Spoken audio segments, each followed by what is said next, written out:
Hello to everyone. हम अपना logical Venn diagram कर रहे थे, रीजनिंग का एक टॉपिक जिसमें काफ़ी लोगों को कन्फ्यूज़न रहता है। तो हम उसी में थ्योरी हमने कंप्लीट कर ली थी 2 वीडियोस में, और उसी के हम आगे टाइप्स क्वेश्चंस कर रहे थे, डिफरेंट टाइप्स ऑफ क्वेश्चन। ये अभी हमारा एक टाइप का वेन डायग्राम ख़त्म होगा, उसके बाद हम ज्योमेट्रिकल वाले और डिफरेंट टाइप्स के और भी करेंगे। पहले हम इनकी प्रैक्टिस कर लेते हैं। यह हमारी प्रैक्टिस का लास्ट वीडियो होगा। इसके बाद आप किसी भी बुक से प्रैक्टिस करिए, इसमें ज़्यादा से ज़्यादा प्रैक्टिस करेंगे उतना आपके कॉन्सेप्ट क्लियर होते जाएंगे। तो आगे बढ़ते हैं हम अपने सवाल की ओर। हमारा पहला सवाल है एनिमल्स, मैन एंड प्लांट्स। तो सबसे पहले बात करते हैं एनिमल्स हो गए जानवर। सभी प्रकार के जानवर होते हैं एनिमल्स, यानी कि जो मैन है वो भी एक टाइप से एनिमल्स की ही कैटेगरी में आता है। अगर आपने बायो वगैरह थोड़ी बहुत पढ़ी होगी तो होमोफीबियंस बोला जाता है इंसानों की कैटेगरी को, होमोसेपियंस, सॉरी गलत नाम बोल दिया मैंने। तो सबसे पहले ब्रॉडर कैटेगरी हो जाती है एनिमल्स की। उसके अंतर्गत आते हैं मैन, यानी कि अपन होमोसेपियंस। और जो प्लांट्स हैं, प्लांट्स एक डिफरेंट कैटेगरी है, वो एक एनिमल नहीं है। एक प्लांट की स्टडी अलग ही होती है, तो प्लांट्स हमारा एक अलग कैटेगरी आएगा। उसका वेन डायग्राम कुछ इस टाइप से बनेगा। अब हम आगे बढ़ते हैं हमारे नेक्स्ट सवाल की ओर। हमारा नेक्स्ट सवाल है मरकरी, मार्स, प्लैनेट्स।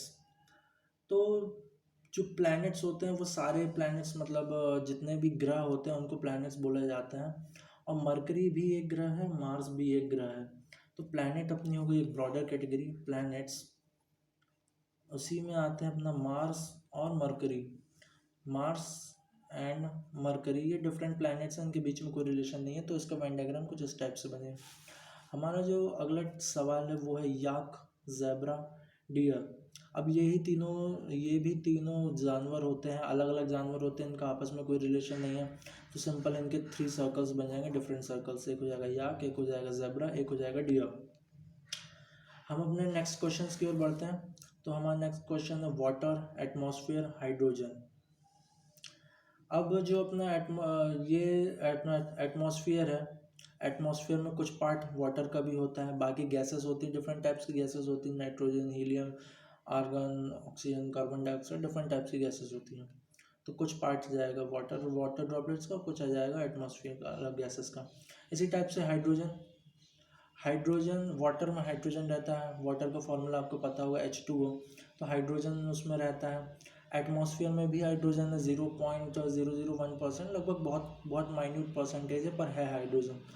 तो ये इसमें भी आती है। तो ये इसके 3 डिफरेंट सर्कल्स बनेंगे जो कि एक दूसरे से रिलेटेड बहुत थोड़ा बहुत रिलेशन में है।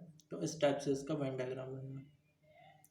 अब हम अगले टाइप की ओर बढ़ते हैं। तो हमारा अगला जो क्वेश्चन है वो है डिजीज़, लेप्रोसी, स्कर्वी। कौन कौन सी डिजीज़ हैं? Diseases and leprosy and scurvy. तो सबसे पहले तो डिजीज़ हो गई बीमारी, कोई सी भी बीमारी। उसी के अंतर्गत आते हैं लेप्रोसी। लेप्रोसी एक बीमारी होती है और स्कर्वी भी एक बीमारी होती है, पर इन दोनों बीमारियों का आपस में कोई रिलेशन नहीं है। दे आर एंटायरली डिफरेंट, पर दोनों डिजीजेज हैं, तो इसलिए इसका वेन डायग्राम इस टाइप से बनेगा। हमारे नेक्स्ट सवाल की ओर बढ़ते हैं। तो डॉक्टर्स, लॉयर्स, प्रोफेशनल्स। अब प्रोफेशनल्स वो होते हैं जो किसी भी एक पर्टिकुलर फील्ड में काम करते हैं, जो कि एक टेक्निकल टाइप की फील्ड होती है। मीन्स जो प्रोफेशनल्स होते हैं, जैसा आप समझ रहे होंगे, जो जैसे डॉक्टर्स हैं, लॉयर्स हैं, इंजीनियर्स हैं, मतलब जो रिस्पेक्टेबल जॉब्स रहती हैं उनको प्रोफेशनल्स बोलते हैं। तो सिंपल सी बात है कि ये सारे अंदर आएंगे प्रोफेशनल के। तो एक ब्रॉडर कैटेगरी होगी प्रोफेशनल की, उसी के अंदर आएंगे हमारे डॉक्टर्स और लॉयर्स। पर डॉक्टर्स और लॉयर्स का आपस में कोई रिलेशन नहीं है, तो ऐसा है। आपने देखा होगा कि मैक्सिमम जो अपने सवाल के हैं वो ज़्यादातर इसी कैटेगरी के हैं। तो एग्ज़ाम में भी यही कैटेगरी सबसे ज़्यादा पूछी जाती है, तो हमें प्रैक्टिस भी इसी की सबसे ज़्यादा करनी है। और ये वाली कैटेगरी थोड़ा पहचानना मुश्किल कभी कभार हो जाता है, जब अंतर्गत के जो 2 हैं, 2 कैटेगरीज, उनमें रिलेशन बनता है तो थोड़ा डिफिकल्ट बन जाता है ये। तो अभी हम आगे बढ़ते हैं अपने और सवाल की ओर। तो हमारा अगला सवाल है प्लम्स, टोमेटोज एंड फ्रूट्स। अब जो फ्रूट है वो एक तो ब्रॉडर कैटेगरी हो गई। फ्रूट के अंदर आते हैं प्लम्स। और जो टोमेटोज हैं वो अपनी एक अलग कैटेगरी होती है, वेजिटेबल्स की कैटेगरी में आता है टोमेटोज। तो एंटायरली डिफरेंट है, तो उसका वेन डायग्राम ऐसा बनेगा। तो हम अपने बढ़ते हैं नेक्स्ट सवाल की ओर। तो हमारा नेक्स्ट सवाल है engineer, doctor, people. Engineer, doctor and people. अब क्या है, पीपल तो सभी इंसानों को बोलते हैं, हम इंसान हैं मतलब पीपल लोग।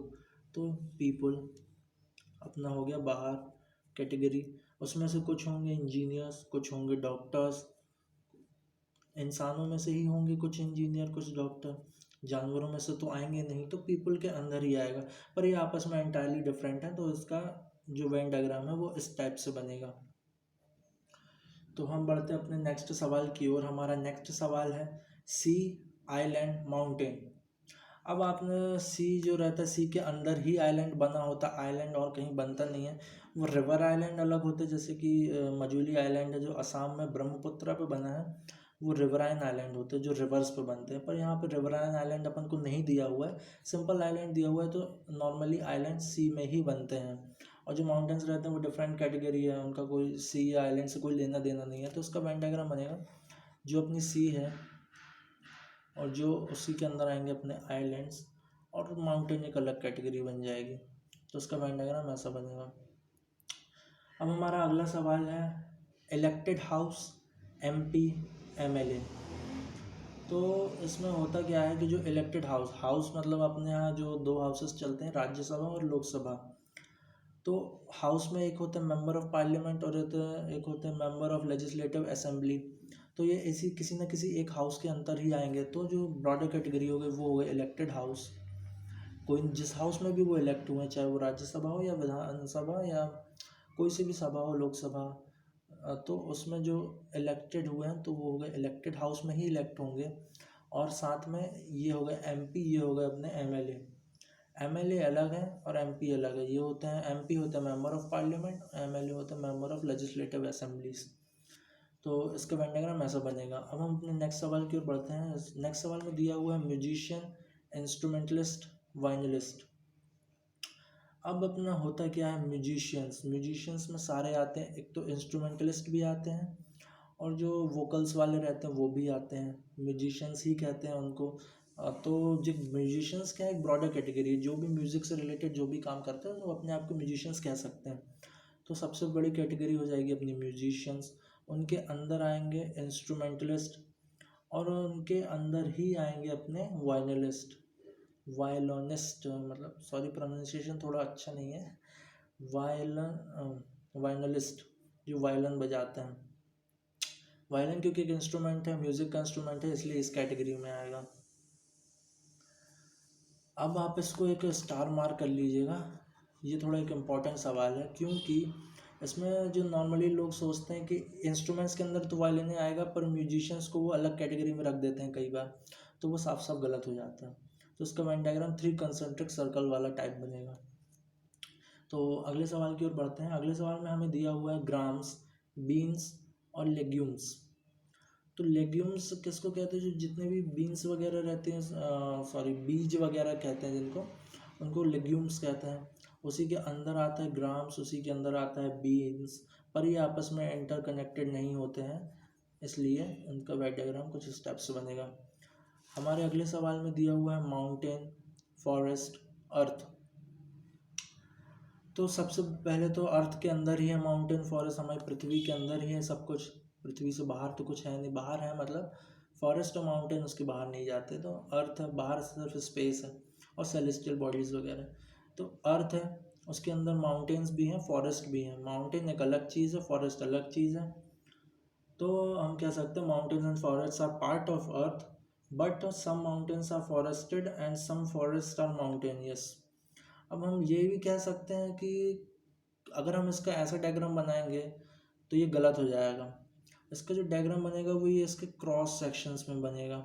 अब आप पूछेंगे ऐसा क्यों, क्योंकि जो जंगल रहता है वो कई बार पहाड़ों तक एक्सटेंड करता है, और जो पहाड़ी एरिया रहते हैं वहाँ पर भी बहुत सारे पेड़ हो जाते हैं, तो वो जंगली पहाड़ हो जाता है। पहाड़ पे भी जंगल होता है और जंगल में भी पहाड़ हो सकते हैं, तो इसलिए ये इंटरकनेक्टेड हो जाएगा। अब हम बढ़ते हैं अपने नेक्स्ट सवाल की ओर। तो पिछले वाले का वेन डायग्राम ऐसा बनेगा कि एक अपनी बड़ी अर्थ हो गई, उसमें जो इंटरकनेक्टेड हो जाएंगे अपना माउंटेन एंड फॉरेस्ट। तो नेक्स्ट सवाल में हमें दिया हुआ है बायोलॉजी, बॉटनी, जूलॉजी, ये तो आपसे आराम से बन जाएगा। बायोलॉजी हो गई स्टडी ऑफ लिविंग ऑर्गेनिजम्स, या स्टडी ऑफ जितना भी अपना मटेरियल्स रहते हैं, जितने भी बायो रिलेटेड चीज़ें, मतलब बायो मीन्स लिविंग, उनकी स्टडी को कहते हैं बायोलॉजी। अब बॉटनी क्या रहता है, बायोलॉजी की एक ब्रांच है बॉटनी। और जूलॉजी क्या है, जूलॉजी भी बायोलॉजी की ब्रांच है, तो इसके अंतर्गत आ जाएंगे ये। इसका वेन डायग्राम इस टाइप से बन जाएगा। अब हम अपने नेक्स्ट टाइप सवाल की ओर बढ़ते हैं। हमारा नेक्स्ट सवाल है फैक्ट्री, मशीनरी, प्रोडक्ट। अब इसमें दिया हुआ है फैक्ट्री, मशीनरी और प्रोडक्ट। अब आप जानते हैं कि फैक्ट्री में ही मशीनरी का यूज़ होगा, मतलब हैवी हैवी मशीनरी, क्योंकि यहाँ फैक्ट्री रिलेटेड दिया हुआ है तो मशीन उसके रिस्पेक्ट में ही दिया है, इसलिए हमें ऐसा सोचना पड़ेगा। अब आप सोच सकते हैं कि मशीन तो हमारे घर में भी होती हैं कई प्रकार की, पर हमारा हाउस होल्ड आइटम्स का इसमें कोई रिलेशन नहीं दिया हुआ है, तो ये फैक्ट्री की बात हो रही है, तो यहाँ मशीन उसके अंतर्गत ही आएंगी, जो फैक्ट्री में यूज़ होती मशीन उनकी बात करना चाह रहा है। तो ब्रॉडर कैटेगरी तो गई फैक्ट्री, उसमें होती हैं मशीनरीज़ का यूज़ करते हैं, और फैक्ट्री में ही बनते हैं सारे प्रोडक्ट। किसी भी टाइप की फैक्ट्री हो उसमें कुछ ना कुछ प्रोडक्ट्स बनते हैं। जैसे कार प्रोडक्शन फैक्ट्री है, तो वहाँ कार्स का प्रोडक्शन होता है, वहाँ मशीन्स यूज़ होती हैं, जो बड़ी बड़ी लेथ मशीन वगैरह कई जगह यूज़ होती है। तो इस टाइप से इसका वेन डायग्राम बनेगा। अब हम आज का अपना लास्ट सवाल करते हैं, और इसके बाद हम यहाँ इस वाले जो वेन डायग्राम्स की सर्कल्स वाला है उसको फिनिश करेंगे। फिर आप इसके बाद ज़्यादा से ज़्यादा प्रैक्टिस करिएगा, और हम अगले वीडियो से अपना ज्योमेट्रिकल वेन डायग्राम शुरू करेंगे। तो इसको कर लेते हैं। इस सवाल में क्या दिया हुआ है, ट्रक, शिप, गुड्स। अब गुड्स क्या होता है, गुड्स यानी कि हमारे जो भी सवाल नहीं सॉरी, गुड्स हमारे जो भी आइटम्स हैं जो शिपमेंट्स के लिए होते हैं उनको गुड्स बोलते हैं। लगेज टाइप का, मतलब बोल सकते हैं बैगेज, लगेज, जो सामान जो भी यहाँ से वहाँ कुरियर होता है उसको। तो ये तो अपना हो गया गुड्स। अब जो गुड्स हैं वो शिप्स के द्वारा भी जाते हैं और ट्रक्स के द्वारा भी जाते हैं, पर पूरा गुड्स ट्रक के द्वारा जाए ये ज़रूरी नहीं है, और पूरा जो गुड्स है वो शिप के द्वारा जाए वो भी ज़रूरी नहीं है, तो ये आपस में इंटरलिंक्ड है। तो trucks and ship are entirely different, but some goods are carried by some trucks and some goods are carried by some ships। तो इसलिए इसका वेन डायग्राम कुछ इस टाइप से बनेगा। तो यहाँ पे हमारा प्रैक्टिस का सेशन ख़त्म होता है। तो होप आपको ये वीडियो अच्छा लगा होगा।